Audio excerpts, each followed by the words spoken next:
she began to articulate that now that she'd obtained mental health treatment, it would be the scarlet letter that permanently marred her career, that she would lose her license to practice medicine, that she would lose her hospital credentials, she would lose everything that she ever wanted, all of the things that she ever really wanted to achieve. Wow. She didn't ever have aspirations to have a family.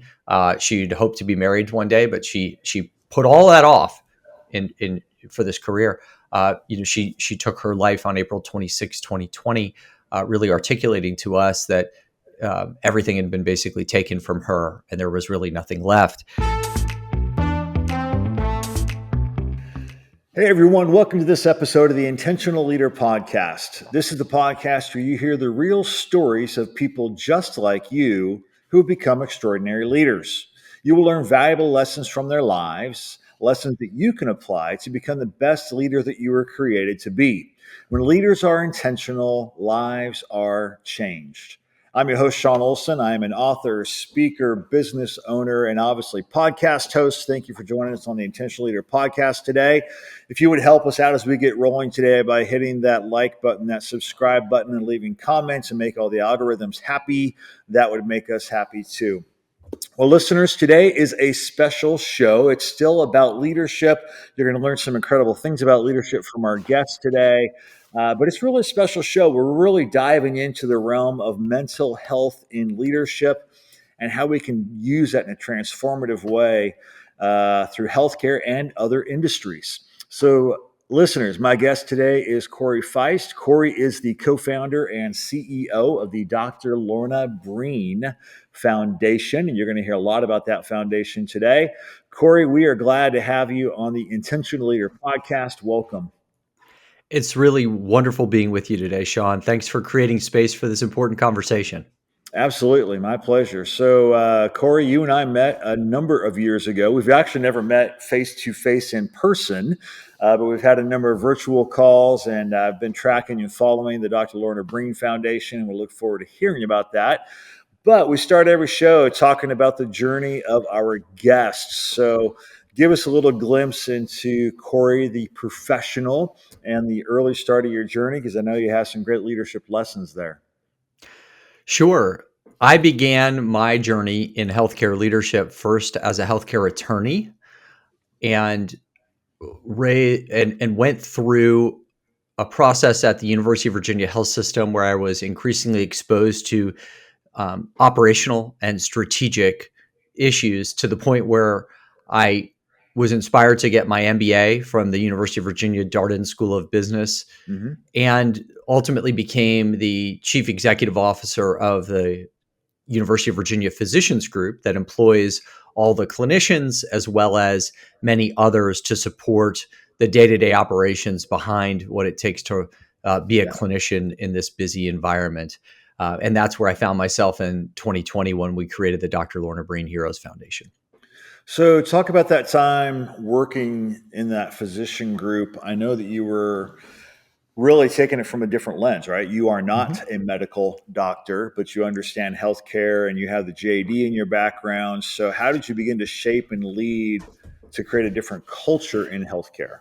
You know, what I find that is so important is to make sure that you are super connected with what's going on the front lines and what the needs of the front lines are. And so for me, the front lines were in two places at the medical group. One, the clinicians who work at the University of Virginia in their day-to-day experience. And two, those people who are supporting them in the back offices. And I found that one of the most effective ways to stay connected was simply by walking around, meeting people, and asking them about what's going on in their lives and how can we as an organization improve their day-to-day experience so they can do their job. And it's amazing when you have those conversations with people, what you learn and how much of it is something that is actionable, scalable, and can really change and transform the organization. So that was my approach always, from a pure intellectual curiosity, but also what can we do for you as as people who are either leading in a frontline perspective, supporting the clinicians, or for you as a clinician who I'm serving. Yeah. And that very simple recipe of listening first, taking it back to create operational plans to address it, letting the front line know, this is what I heard you say, this is Yeah. what I'm doing about it, and then checking in and saying, like, how's that going? And oh, by the way, what else do you need? It's a simple, very It simple is. recipe in this complicated world, but I think it has been something that for me was really critical to not just transforming the culture of the University of Virginia Physicians Group, but also really ensuring that what we were doing as an organization was truly serving our customers. Hmm. I love that. And so, in listening to that, I like the fact that normally in leadership, we ask good questions of our people, but it's all tactical, right? And even when you Mhm. think about what can I do to make your day to day experience better, we're looking for tactical pieces, but you brought the relational side into that. And you Yeah. use the word simple, and I'm sure it's a lot of simple things that we don't normally think of, right? So it's maybe not the Mhm. execution as a staffer or as a clinician. So just give us one or two examples of the type of things that they said, this would really make my day to day better. And it's kind of like, I never would have thought of that. I'll give you. I had two perfect examples. So the first example is the staff that we who supported the clinicians, and I found myself on the my office was on the fourth floor of a 4-story building, and but the Hmm. third floor were the cubicles where a lot of the back office functions were. And I would walk those cubicles every morning because I just walked the stairs, and I'd get off on 3 and I'd walk the stairs, and I'd walk through about 150 cubes. First Wow. of all, it was very helpful, as a plus 40-year-old at the time, that they had name badges, and and you could go by and say, "Hey, Bobby. Hey, Susie. Hey, Yeah. how are you doing?" They always had pictures of their kids and what was going on, and you'd ask them questions about it. But one of the questions that I asked, and this is kind of bridging that once you develop that personal relationship, frankly, or that more deeper relationship, I would say, so tell me how you think your work kind of contributes to what we're doing as a company and makes the lives of our Hmm. clinicians better. Because ultimately, if you're running the back office, you don't get to see the clinicians, but you're Right. handling a ton of their stuff. And what was amazing, Sean, was that there was one person who, in an appropriately vulnerable way, said, I've literally been moving a stack of paper from the left side of my desk to the right side of my desk for years. Wow. I'm not really sure why I do that, but somebody Mm. told me years ago I needed to do it. But I have no idea, A, why I'm doing that, and B, what it is and how that helps the clinicians in a day to day basis. And so it was an incredible moment because what we Yeah. found out through a very open, safe environment to share those things was there were several people that were not connected at all to A, Hmm. what was going on, and B, frankly, they were too scared to ask why they were doing what they were doing. And they'd been in those jobs for a long time. And so we were able to change what they were doing. First of all, Yeah. connect them to say, here's how you know at the end of the day you had a good day, and you contributed to the organizational goals. You achieved X, Y, and Z. But let's think about what you actually did to do that. You were moving a stack of paper from the left side of the desk to the right side of the desk. And by the way, I'm only barely exaggerating when she shared that with me. Yeah. It was the equivalent of it. Let's think about doing this in a different way. What are you trying to accomplish? Well, I'm not really sure. Somebody told me I need to do this. And then through a really safe discovery process, we first of all streamlined the operation. We were able to, not surprisingly, eliminate that step from her day. It drove her engagement Hmm. as an employee, and also made her job better. And it ultimately benefited the end user. So that was a really good moment. It took I love it. probably, I can't remember how long I was doing those walkthroughs every morning beforehand, Sean, but that was a really important moment. And I was like, yes, this is why I've been doing it, because that's when you get the good stuff. And you have to have, I Sure. think, that relationship of trust with folks to be able to be willing to raise your hand and saying, for years, I've been doing a part of my job every day and I just don't even know why. So that was one. The Good second, and example. I appreciate you pointing out that I'm not a physician, and this is really important because I have only supported clinicians in my life. Mhm. I have never been one.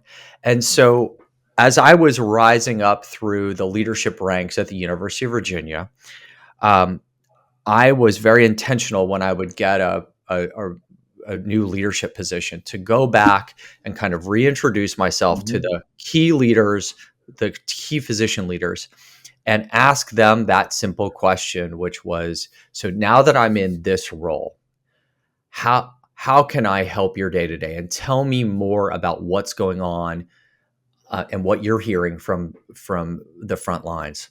Right. And that process, Sean, was critical for me, because what we learned in that process is that over a period of about 10 or 15 years, I'm going to use, you're wearing a green shirt, so you've inspired me to use a boiling the frog analogy, Uh-huh. that a number of through a number of IT changes, primarily with the electronic medical record, uh, the frog had been boiled over about a 10-year period. And that Mhm. boiling was really taking time away from patients and increasing the amount of time that our Mhm. physicians are spending documenting their care, increasing their bureaucracy, their Right. administrative burden, decreasing the amount of time. And so it was through those discovery conversations where I would reintroduce myself, where I heard very clearly that this was a new and evolving issue. And the reason I say that was so important, Sean, was because when I began as when I was the CEO of the medical group, the organization had been around for about 30 years. It had certain core services that it always delivered, and it thought those were the most important services that it could deliver for the physicians. And we had a huge blind spot to this growing boiling frog issue. Mhm. And so then we were able to say, time out, everybody. We Yep. need to figure out what we can do in our sphere of influence and control to decrease the temperature here and Mhm. decrease the administrative burden, because that issue is really the crux issue that our clinicians are dealing with. They think we got all of that other back office stuff handled, and Right. maybe they take that a little bit for granted, but more importantly, this process allowed us to really identify something that we were missing, and kind of two ships passing in the night, if you will. As they Yeah. were focused Yeah. over here, we were focused over there. We both thought that, we weren't sure that we were aligning on things, but we weren't sure why. But it was those conversations and those questions that really got us there. I like that illustration, and it's a great piece of leadership in the aspect that oftentimes leaders at the top of the organization are trying to drive new efficiencies, right? Like electronic records is a new efficiency. The irony is that oftentimes what leadership thinks is going to be an efficiency is actually a time suck on the people that actually have to do it. And that's where that communication comes into play. And okay, this should be an efficiency. Why isn't it? What do we need to modify to where it does become that? Right, right, right. Yeah, good stuff. Well, let's transition. And there's no easy transition on this one. It's just a hard one. So, Dr. Lorna Breen is your sister in law, and a awesome story of her career as a physician. But then it took a negative turn. So, just jump in, tell us about Dr. Lorna Breen and what led us to this point today with the foundation. Sure. And I think it's really important to point out a couple things. Lorna was a physician leader. She was the she was the medical director of a very busy emergency department. So this is a leadership podcast, and Yep. so much of the challenges she had were the culture both of healthcare as a clinician, but also the culture and the pressures that a leader has. So I'll Mhm. just kind of uh, frame this in that way. So in a very short period of time, under 45 days, Lorna went from being the top of her career, achieving really achieving everything that she ever wanted to achieve as a professional, which was to be a physician leader in the emergency department in New York City. Literally, Mhm. those were her goals. She Yeah. was getting her MBA at Cornell. She was thriving. And over a 45-day period in March and April of 2020, Lorna Mhm. became so overwhelmed um, by what she was seeing as a physician and a leader in the emergency room at New York Presbyterian Hospital, that she did not take care of herself, did not recognize her that she wasn't a hero, Mm. and got to a point where she needed um, urgent medical attention from her mental health, which we Mhm. had to arrange for. And we actually had a cascade of people who went to her apartment, got her out, started driving her south to Virginia where the family was. And Wow. my wife, Jennifer Feist, her Lorna's little sister, was driving north to kind of intercept this train of people who were driving Lorna south. Um, Lorna obtained mental health treatment for the first time in her life. Shortly into her multi-day stay as an inpatient in the psychiatric unit at the University of Virginia Health System, she began to articulate that now that she'd obtained mental health treatment, it would be the scarlet letter that permanently marred her career. That she would lose her Mm. license to practice medicine, that she would lose her hospital credentials, she would lose everything that she ever wanted, all of the things that she ever really wanted to achieve. She Wow. didn't ever have aspirations to have a family. She'd hoped to be married one day, but she put all that off in for this career. She took her life on April 26, 2020, really articulating to us that everything had been basically taken from her, and there was really nothing left. Wow. I want to go back, and it's a very powerful story. I want to go back one place though, because this is a leadership podcast, and before I get Yeah. into more of her story and the details, I think it's important to note that in that 40-day, 5-day period, the very first thing that happened was we had she had a scheduled vacation. She was with our family. I mentioned she didn't have a family of her own, so she Right. always wanted to teach my kids how to snowboard because I'm from Yeah. Miami and I know how to water ski, but I don't know how to do snow Yeah. skiing. So she would always go on a little trip with us. She left that trip early to go lead the emergency department because COVID was Mhm. happening, and so that was her first kind of leadership sacrifice. And then went right into that environment and then contracted the virus, so much so that she was very, very, very sick, and had to isolate in her apartment in New York. Never hospitalized, but very close to it. Yeah. But again, the other leadership point here is when she didn't have a fever after about a week, when she didn't have a fever for only about 10 or 12 hours, her next reaction was, you have to put me back in. I have to lead this team. I have to be a clinician. Now she was completely debilitated. There was Yeah. no way for her to physically do it, but she felt compelled to take care of her team and take care of her patients, and it killed her. And so it's really that internal talk of, this is what I have to do because I'm a leader and I'm dedicated to this and I have to do something heroic here, that was ultimately why you and I are talking, because Yeah. the day after Lorna died, her cause of death was published over our family's objection.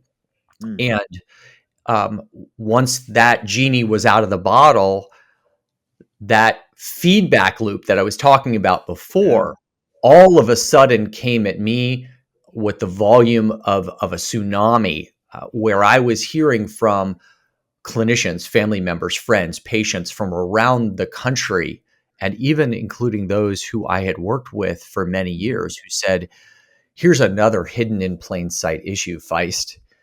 We can't take care of our own mental health and well-being without having the same concerns that Lorna had. In other words, her story was not a singular episode of Yeah. an isolated issue here. This is a huge issue that permeates the culture. It is a highly stigmatized culture in healthcare. There's also these institutional penalties that we Mhm. obtain, and if you really want to do something about helping the health workers, help them just get the same access to mental health care that anybody else does without fear of repercussions. And so that's how Yeah. we ultimately decided to create the Lorna Breen Foundation, a few months after her passing, with just Yeah. so much overwhelming feedback, Sean, that we felt like we have to act on this. We have now enough Mhm. information. This isn't an anecdote. This wasn't a one-time thing. This is a systemic problem in healthcare, and we Yeah. need to use the power of the story and the power of my healthcare background, as well as our networks, to try to make an immediate as well as a long-term impact on the issue. Hey everyone, this is Sean Olson coming to you saying, let's make 2026 the best year ever. Well, how do we make 2026 the best year ever? Part of it is to realize it is going to be a great year. I really feel like the conditions in the US and around the world are really pro-business right now. And I think there's going to be incredible business growth if you are intentional and have a plan for it. So I want to invite you to our Leadership Plan 2026 Boot Camp. It is on December 11 and 12, 3 hours each day, completely virtual, taking in from where you are. We'll be working through a workbook, and here's what we're going to be hitting. How are you laying out your leadership in 2026? You personally, individually, how are you going to lead? How are you going to really impact your own life and the life of people around you? How are you going to lead your team? Where are you going to build your team, adding members to it, helping them achieve heights that they've never achieved before? And how are you going to lead in your business and your enterprise? Being strategic, being intentional, being impactful, making 2026 the best year ever. Here's the thing. Your competitors, they're planning for 2026. They want to be proactive, not reactive. You need to step in front of that yourself and be proactive in all that you do. So I encourage you, join us for Leadership Plan 2026 Boot Camp on December 11 and 12. Click the link below, register for the boot camp. I look forward to seeing you there. When you're done, you'll have a workbook filled out and you're ready to make 2026 the best it can be. I'll see you at the boot camp. Have a great day and God bless. Yeah. No, I appreciate you sharing that story. I know it's been a heartfelt thing for you guys, and I appreciate the leadership aspect of that and her mindset of needing to be that hero and step in as the leader. It's about everybody else. And, you know, we respect that as leaders, right? We respect their commitment. We respect their desire and their passion to take care of their own people, especially if their people are struggling, right? And this is during COVID where healthcare was, in many senses, they didn't know what they were doing. They were just trying to react instead of proactively lay everything out. And so her response is normal, but even more than that, her response in most of America would be cheered, right? Right. Right. Yeah, that's the way to go. That's the way to go. And I am all for taking care of our people and going the extra mile, but you've got to take care of you. You have to take care of you. And I've always said to people, when we coach them, I'm like, if you're at 60% capacity because you're just worn down and you think you at 60% is better than somebody else at 90%, you're wrong. That's not the way that it is. You need to take care of you so that you can lead others well. And so I appreciate that aspect of the story. And so just for 1 minute, go a little bit deeper. You hit this, but her big issue was, if there's a mental health issue on my CV, it's going to end my career, because they don't want to have a physician, especially a physician leader, who has a mental health issue. And then you said you had this feedback loop from so many other physicians saying, we're in exactly the same place. We can't talk about it. I know that healthcare is not the only sector where that takes place, but I would venture to say that it's probably worse in healthcare. Dive in for a little bit. Why did Lorna view it as a scarlet letter? Why did healthcare view it that way? Because it's maybe not quite as bad in other sectors. So what is it about healthcare where they're like, if you have a mental health issue, you're out? Yeah, we've learned a lot over the last 5 years, and our chief medical officer, Dr. Stephanie Simmons, often talks about the view within healthcare about mental health is that it is a moral failure. Think about that for a second. That is crazy. That implies that you're in control of it, but that's one of the aspects for sure. Yeah. So let me there's a couple things, and I think that from a mental health perspective, healthcare as an industry has been so focused on the patient that it has forgotten, and in often cases kind of taken for granted, the workforce will always show up and do whatever it needs to do to take care of patients. So with that as a mindset of the industry, asking physicians or nurses or physician's assistants or nurse practitioners or physical therapists, if they've ever had mental health treatment, to the industry is a way to ensure that patients will be taken care of in a safe way. We don't want people who are ill taking care of patients or who have a history of illness or substance use or any of the rest of it. The challenge with that, and I was just thinking about this morning, is from a risk perspective, which is really what that question is getting at. Correct.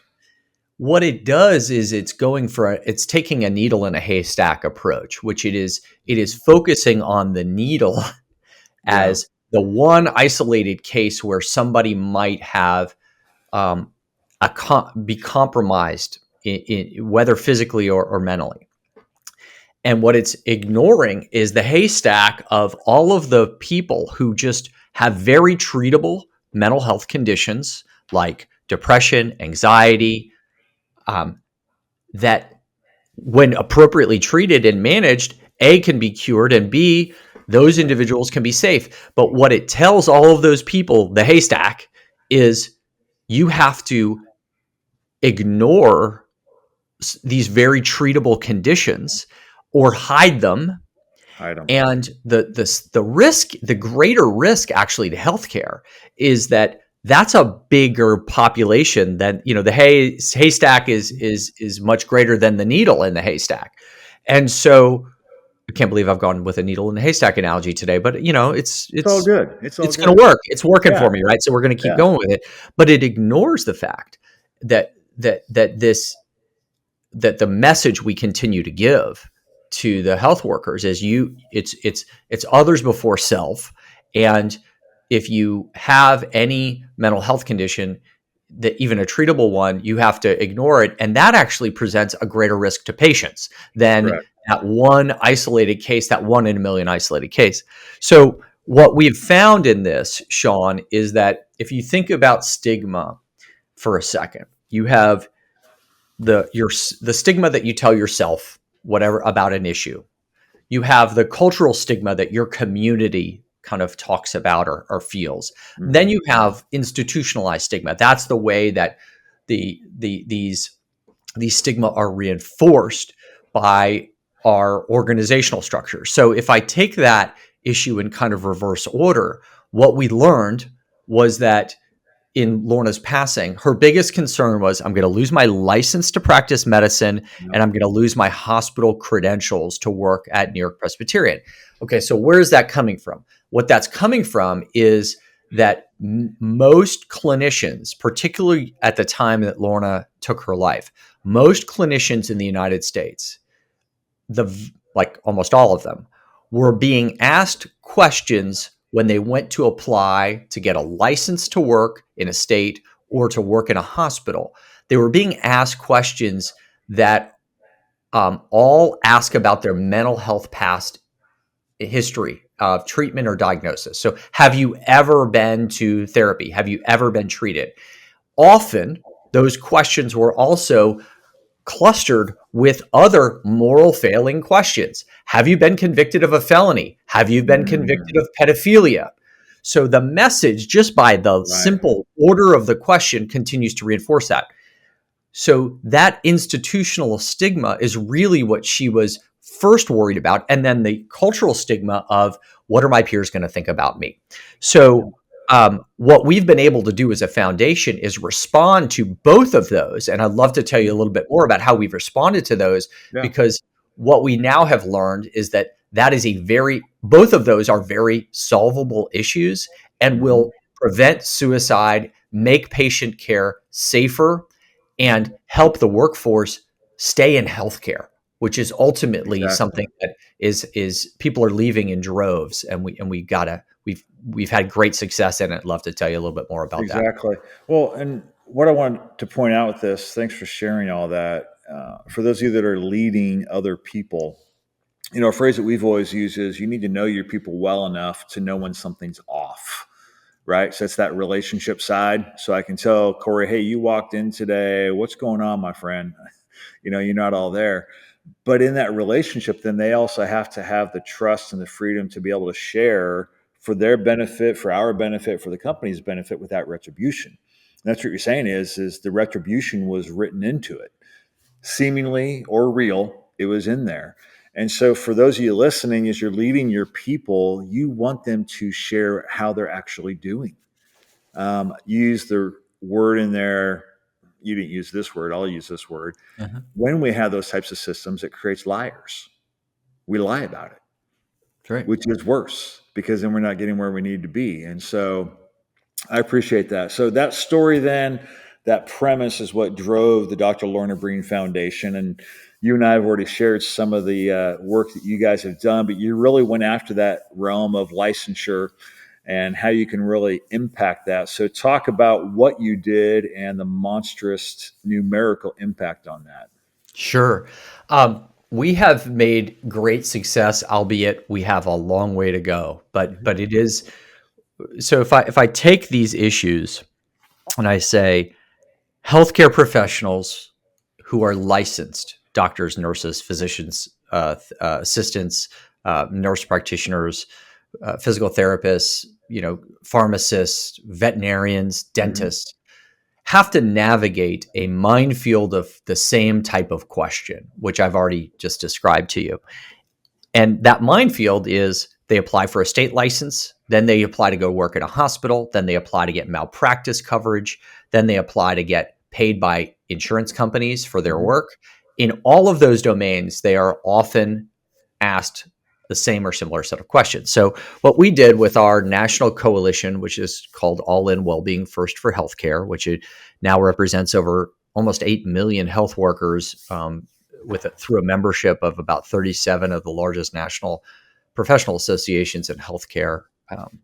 We decided that we would attack this by giving organizations the tools to change and the recognition for making the change.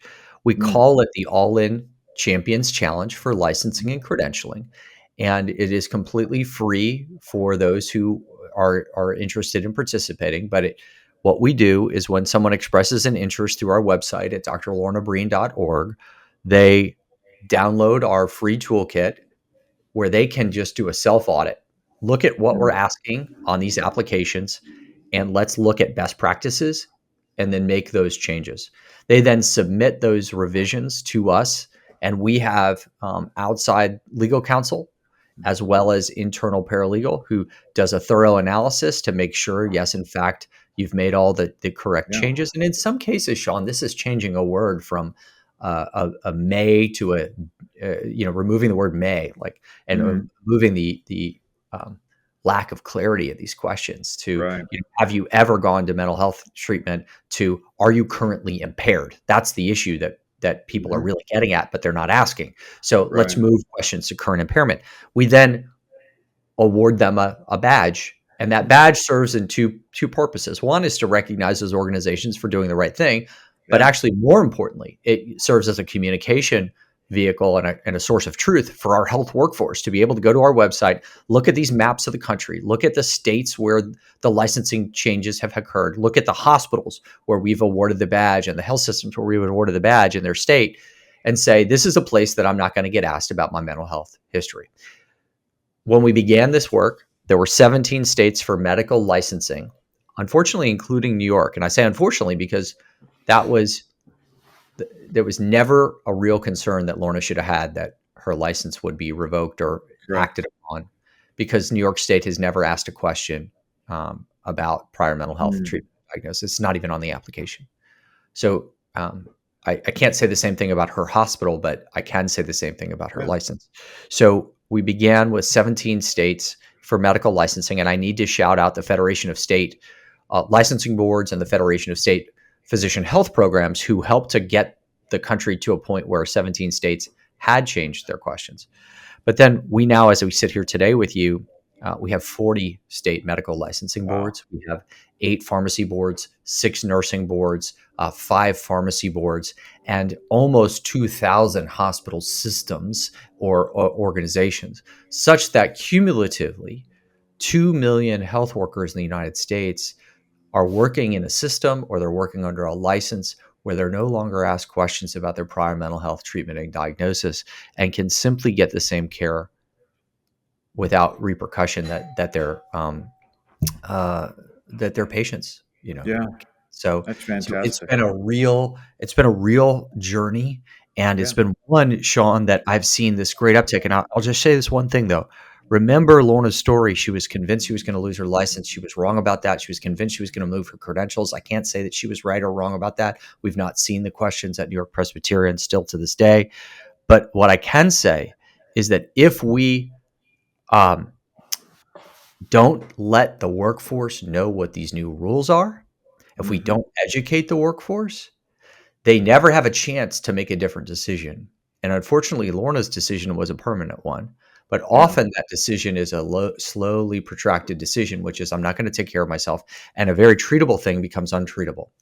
And Hmm. patients can be harmed, and individuals can be really, can really struggle and continue to get worse and worse and worse without really handling things appropriately when they are in a very treatable way. So it's been a great amount of Yeah. progress. I say we have a long way to go. There's 6,000 hospitals in the country, and so we've got to, and then tons of ambulatory surgery centers. We need to change this and clear this minefield, and then we've Yeah. got to educate the workforce on what these rules are. And so that's been the great progress we've had just in a few short Yeah. years, and we're continuing to go with your help and the help of others. That's incredible work. And I truly appreciate that you guys are taking that tragedy, but now you're saying, how can we take that tragedy and save so many others? And it is not only saving the mental health and the work capacity of all these physicians and staff, but even those patients, because they're being treated by someone who is holistically intact and ready to serve and ready to grow. And so I know you guys also applied for some funding federally, and you were blessed to come through with the Dr. Lorna Breen Act. Just talk for a minute about that. And I know the reauthorization is coming out soon. So where's that Yeah, stand? yeah. So under the heading of listening, we in the spring of 2020 we received a phone call from our U.S. Senator Tim Kaine in Virginia, who said that his son was in the armed services and saw great parallels between the need to support the mental health, the armed services, as it was the healthcare community. And he said, please tell me, that there's something that exists within healthcare that supports the mental health of the health workers. And I said, sadly, sir, that doesn't exist. And so he said, I'm going to that's very interesting information. Please send me any information you have or any advice you have. And at that point, I'm still not totally sure whether Senator Kaine knew I was in healthcare, because the email that I Mm-hmm. sent him and his team was very thorough and very long. But about a month later, they called back and they said, well, we would like to create some new programs to support the mental health and well-being of health workers. And we would like to name the law after your sister-in-law. And so you mentioned that our foundation applied for federal funding. We did not. We worked with a member of Congress to create a new law, actually the first ever federal law that creates these programs to support the mental health and well-being of health workers. That law, named after Lorna, had two parts to it. Interestingly, I'll start in reverse order because this is a Yeah. leadership podcast. The, it created a program. It was actually intended to be two programs. It was supposed to be an education and awareness campaign for Mm-hmm. healthcare workers, as well as an education and awareness campaign for healthcare leaders that was going to talk to them about burnout, how to reduce burnout, how to support mental health. And Sean, we through that process, we learned that that was run through the CDC and its occupational safety arm NIOSH. We learned that the CDC NIOSH team, in its initial conversations with workers, heard so clearly from the workforce that they did not want to be asked to be more resilient, that they suggested, instead of giving them an education awareness campaign, that all the resources be directed and redirected exclusively on giving health leaders the tools to redesign the Mm-hmm. operations in healthcare to prevent burnout in the first place. And Nice. that transitioned into what's called the Impact Wellbeing Leader Guide, which we used our national coalition, All in Wellbeing First for Healthcare, to vet and advise on. It was tested in dozens of hospitals around the country, and now we've actually spun that into a program that we run at the foundation called Caring for Caregivers, because what we learned in the process was the materials were spot on and critical, and leaders like to do this work with their industry peers together as they're trying to Yep. redesign work. And so we run that as this large learning collaborative through the Lorna Breen Foundation. The second part of the law was to create 45 grants that went to 45 organizations Mhm. so that they could ramp up their programming to support the workforce. You mentioned the reauthorization, and I mentioned the fact that there's 6,000 hospitals a few minutes ago. So this was a great pilot group of hospitals. They Mhm. did things like decrease depression by 37%, decrease Wow. burnout by 35%, decrease turnover rates, really improve the well-being of their workforce.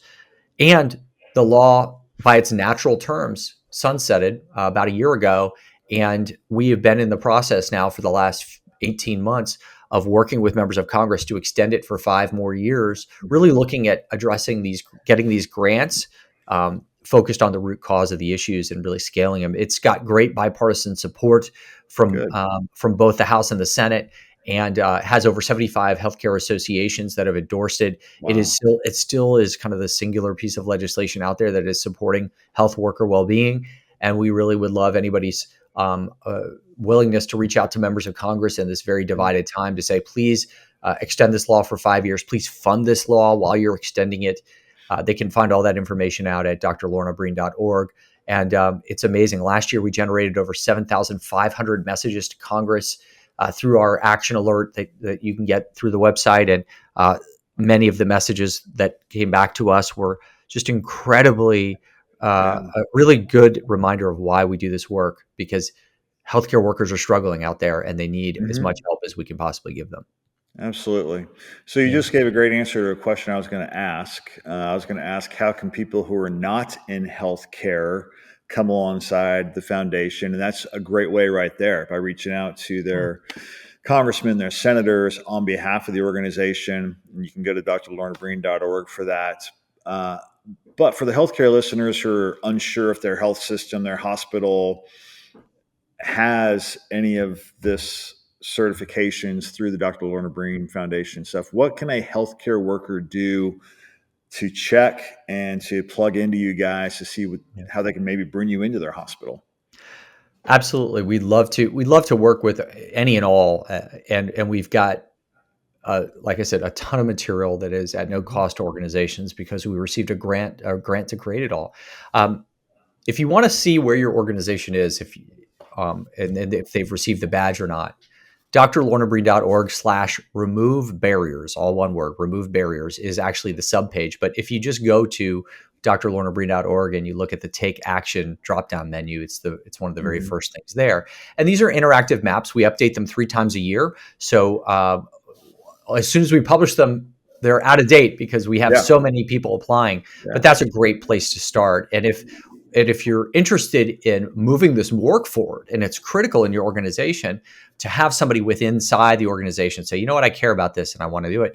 Go to that page, download the toolkit, go to your medical staff office, go to your chief medical officer, your chief nursing officer, and say, hey, I understand about this issue. There's this national recognition. We need to do this for our health workers. It's at no cost. And if you think, leaders always think about those change matrix, right? You've got the two Right. by two matrix. It's impact and effort, right?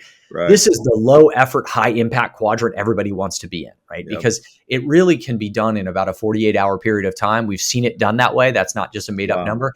And it can scale immediately to everybody who's working in the clinical realm in your organization. So it has great upside potential. And even if you think that your organization doesn't ask these questions, submit them to our foundation and we'll give you the badge anyway. This is not about Mhm. making you change it if it's good, but remember that health workers deserve to know what the rules are. And I would say, even Yeah. if you think your questions are right, what does your workforce think? Sean, we just recently published a survey of over 2,000 health workers in the United States, and 40% of them think that they're going to have repercussions at their licensing or credentialing level.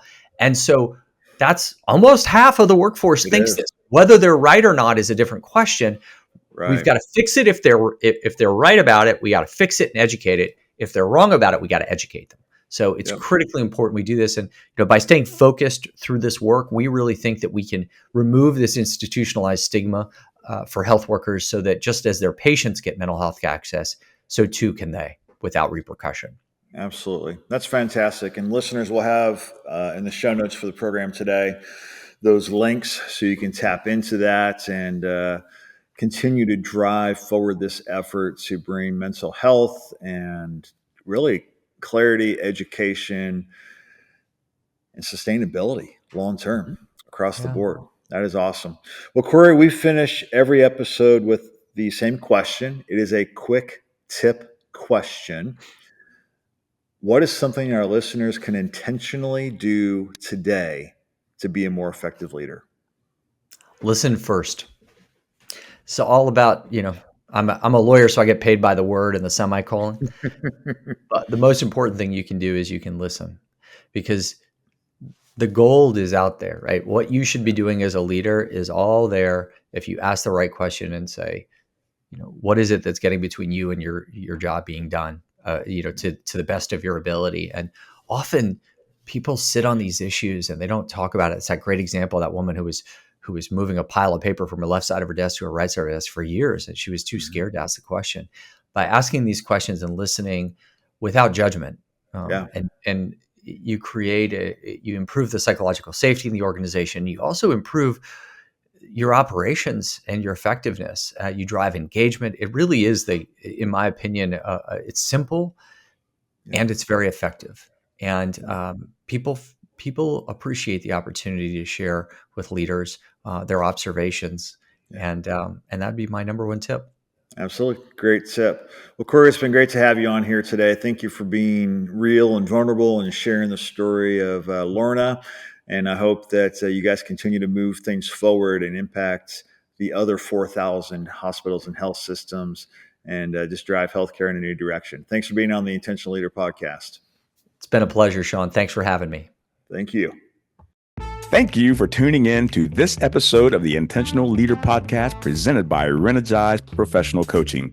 Be sure to see the show notes for links to Reenergize Professional Coaching and links to contact our guests. Now, hit that subscribe button so that you are alerted with every new episode of the Intentional Leader Podcast.